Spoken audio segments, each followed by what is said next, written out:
Pegi ditangkap, Hotman Paris ungkap BAP Vina masih perawan, bongkar sosok yang halangi penyidikan. Pengacara Hotman Paris Hutapea menegaskan kematian yang dialami Vina di Cirebon, Jawa Barat bukan kecelakaan tunggal. Sebab ia menemukan bukti jika Vina sempat diperkosa sebelum dibunuh para pelaku.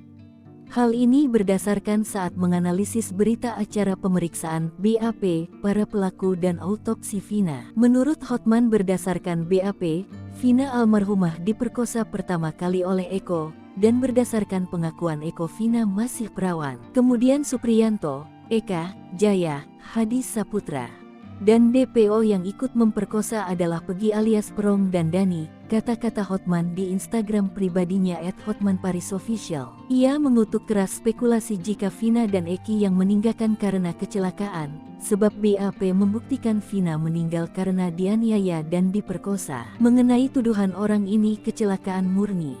Ini hasil autopsi. Di kemaluan korban ditemukan sperma dan luka di tubuhnya yang jelas bukan kecelakaan, imbuhnya. Maka itu, Hotman meminta penyidik Polda Jabar mengambil langkah hukum terhadap pihak-pihak yang menghalangi proses penyidikan.